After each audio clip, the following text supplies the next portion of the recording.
लिए आते हैं या दूसरी टेस्ट के लिए आते हैं, तो बाद में वो नॉर्मल आने के बाद वो चेस्ट पेन निकल भी जाता है। जी हाँ, उसका कारण होता है मस्कुलर पेन।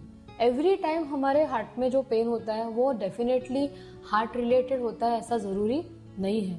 अपने चेस्ट के एरिया में बाकी भी सब है, मसल्स है, बोन्स है और कई बार स्पाज्मोडिक इश्यूज भी होते हैं। तो चेस्ट पेन का सही कारण जानना बहुत ही जरूरी है। जस्ट बिकॉज किसी को कोई बीमारी हो गई या कोई किसी की डेथ हो गई तो जरूरी नहीं है कि अपने को भी होना चाहिए। जी हाँ, प्रिकॉशन लेना बहुत जरूरी है, लेकिन मैंने आपके साथ जो शेयर किया है वो है examples of excessive stress related to health. और एक हमारी मेडिकल टर्मिनोलॉजी में एक नाम भी दिया गया है, वो है hypochondriacs. Hypochondriacs are a group of people जो हमेशा मतलब डॉक्टर के पास जाते रहते हैं। अगर आप कमर्शियली देखें तो डॉक्टर्स के लिए बहुत अच्छे पेशेंट्स होते हैं वो, क्योंकि हमेशा डॉक्टर के पास जाया करते हैं। सब इन्वेस्टिगेशन डॉक्टर ने कहा कि नहीं कहा करवाते रहते हैं। इन्वेस्टिगेशन नॉर्मल भी आता है तो भी second opinion, third opinion, fourth opinion उनकी डॉक्टरों के साथ ही जिंदगी गुजर जाती है। तो दर्शकों, हाइपोकॉन्ड्रियक बनना नहीं है।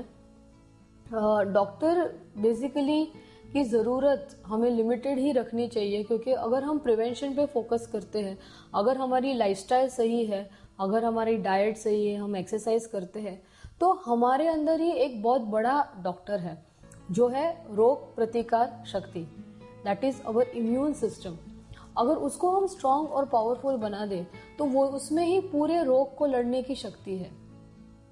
इनफैक्ट बाईपास सर्जरी में भी हम जब भी हड्डी काट देते हैं और दूसरी पाइपलाइन को जोड़ देते हैं, लेकिन हमारे शरीर के अंदर ही इतनी सारी छोटी छोटी आर्टरीज होती है जिसे हम कोलैटरल्स कहते हैं। अगर बचपन से ही सही आदतें हो, वॉकिंग, योगा, स्पोर्ट्स, तो ये छोटी छोटी नस डेवलप होके एक प्राकृतिक बाईपास पैदा कर देती है। और इसका प्रमाण है हमारे बहुत सारे पेशेंट्स। हमारे यहाँ ऐसे भी पेशेंट्स हैं जो टेनिस प्लेयर्स हैं और अचानक से उनको चेस्ट पेन हो गया और उनको कहा गया था कि उनको बाईपास इमीडिएटली करवाना पड़ेगा। तभी मैंने उनको वही समझाया कि जब भी हम लोग बहुत सारी गेम्स खेलते हैं तो ये नेचुरल बाईपास अपने अंदर का ही डॉक्टर जागरूक हो जाता है और ऑल्टरनेट पैसेजेस बना देता है।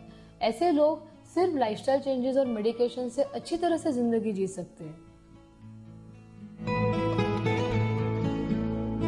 जैसे हमने स्कूल में प्रोवर्ब्स पढ़ा था कि हेल्थ इज वेल्थ, यानी कि हमारा आरोग्य अच्छा होगा वही हमारी सबसे बड़ी दौलत है। ये सचमुच में जब हम पेशेंट्स को देखते सही लगता है, क्योंकि कितने सारे पेशेंट्स के पास कितनी सारी दौलत होती है, लेकिन उनके पास जब सेहत नहीं होती तभी वो दौलत का कोई भी उपयोग नहीं होता। तो इसके लिए हमेशा बचपन से ही अपने परिवार में सभी लोगों के लिए राइट हैबिट्स होनी चाहिए कि हेल्थ के लिए अननेसेसरी वरी नहीं करना है, लेकिन हेल्थ को कल्टीवेट करने के लिए राइट हैबिट्स का इम्प्लीमेंटेशन बहुत ही जरूरी है। और अपने शरीर में कुछ भी गड़बड़ हो उसके वार्निंग साइंस जरूरी है, एनुअल हेल्थ चेकअप जरूरी है। और अगर हम हमारी लाइफस्टाइल को सही तरह से जीते हैं तो डेफिनेटली हम डिजीजेस को भी प्रिवेंट कर सकते हैं। At IPC we believe in prevention and honest medical opinion. तो हम कार्डियक चेकअप्स भी कंडक्ट करते हैं। और आजकल जैसे कि sudden cardiac deaths is becoming quite common and sudden heart attacks is also becoming quite common. जैसे हम शादी करने जाते हैं तो कैसे कुंडली निकालते हैं, तो वैसे ही हमारे यहाँ जब भी हम हेल्थ चेकअप कंडक्ट करते हैं तो we do a complete risk factor evaluation कि भले अभी वो व्यक्ति को वो डिजीज नहीं है, लेकिन आगे जाके भी वो डिजीज हो सकती है क्या नहीं, या अगर हो सकती है तो उसकी संभावना क्या है, वो भी हम बताते हैं। और दूसरी बात ये है कि जिनको ऑलरेडी हार्ट के प्रॉब्लम्स है तो उनका जो ग्रेडेशन करके उनका फ्यूचरिस्टिक मतलब उनको क्या एक्शंस लेनी है, कैसे उनकी लाइफ जीनी है, उसके बारे में भी हम कम्प्लीटली कार्डियक रिया program, ECC, natural cardio cleanser treatments, तो बहुत सारी ट्रीटमेंट्स करते हैं। So that most important is के rather than worrying for health we have to work towards cultivating our health, that is most important.